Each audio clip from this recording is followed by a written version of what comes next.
events leading to ion cyclotron resonance hypothesis?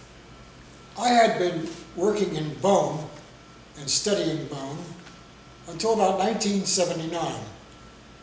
I attended a meeting at which I heard the great scientist I.C.R give a talk, and I was very impressed with a number of things that he said, including a realization that there was a great mystery in terms of how electric and magnetic fields affected living things. Some of the results that were being shown simply did not add up in terms of energy. And I recognized that this was the same problem that we'd had when we were looking at bone. There too, the currents that we used to repair bone were very, very small. In the same way, very small magnetic fields apparently affected living things as well. He was doing an experiment at Loma Linda, California, that was connected to the release of calcium from brain tissue. And it got to be an experiment that many people tried, and it was obvious that it was a very real effect. He found that under very small fields, some of which were frequency dependent, that is to say, when you put a certain frequency onto the living, in this case the chick, you found that the brain tissue emitted calcium ions faster than it, or slower than it might ordinarily. This type of experiment became known as a calcium efflux experiment. It was an experiment that was repeated many times, especially by Carl Blackman, who was connected to the Environmental Protection Agency, EPA, and because it was obvious that if these fields could affect living things, then this might be a problem of environmental control. This also tied in to a longer story that I had been following for many years. I was a friend of Robert Becker, the late doctor who had discovered that there were very interesting effects in bone, along with Japanese scientists, Fukada and Yasuda.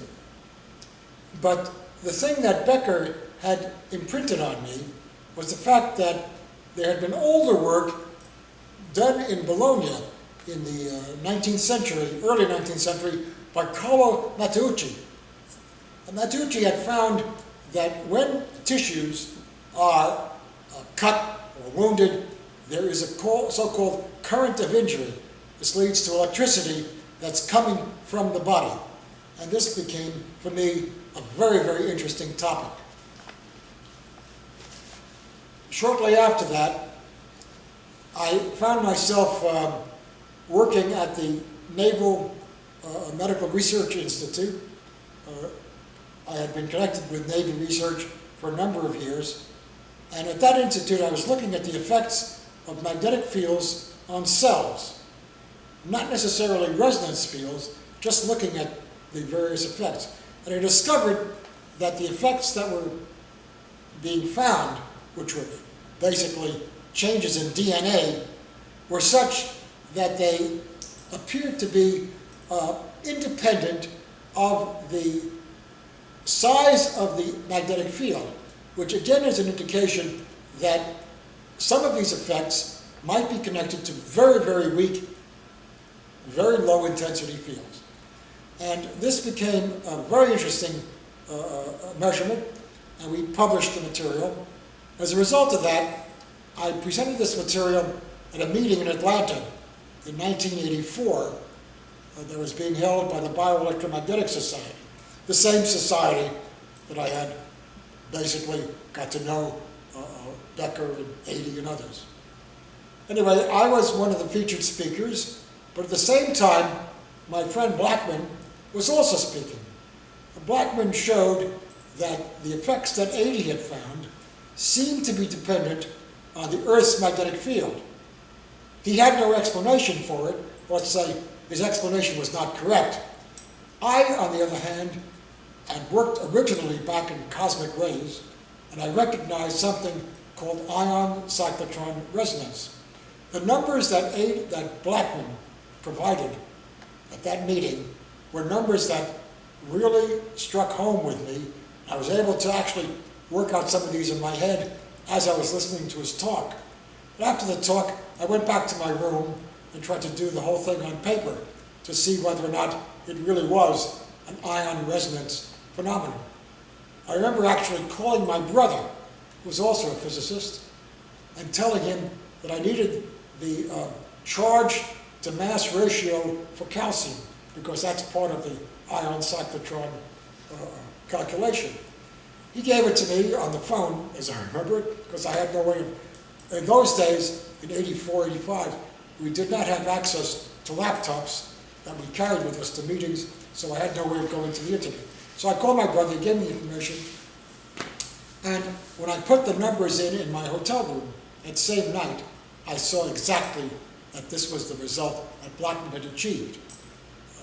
I then, when I went back to my laboratory after the meeting, I wrote Blackman a letter pointing out that indeed what he had seen was an ion cyclotron resonance effect. He then responded saying he did not agree with me. He thought it was an electronic effect of some sort. And he had some very good people at the EPA who also felt that way. Anyway, after that meeting, the Navy sent me to Eritrea, where we attended the Ettore Majorana International School, where scientists were able to present their values and data. The meeting was organized by Claudio Nicolini, Alessandro Chiabrera, and Herman, the last one being the only non-Italian. The nature of the meeting was such that I was supposed to provide my talk, Blackman was supposed to provide his talk, but I was so interested in the ion resonance that I forgot about my talk, and I approached Chiabrera saying, I have an explanation for this effect that Blackman is seeing. Chiabrera, who is now unfortunately no longer with us, said, if Blackman agrees to let you speak, I will let you speak.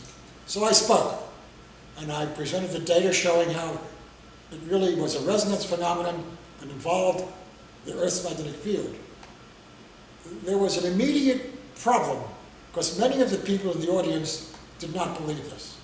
It's a problem which has remained to this day, because of the problem being that this is a very radical concept, and it's felt that you cannot get ion resonance in liquid systems easily, at least not at low frequencies.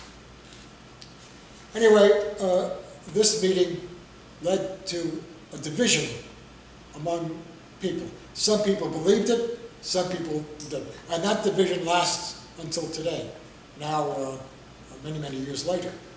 At the meeting also was a man called Bruce McLeod, electrical engineer, who had worked on ion resonance as part of his PhD thesis. He sat down with me and told me he was going to be my partner. And I couldn't resist the partnership, and we actually began working together as a result of this. Published many papers in this area.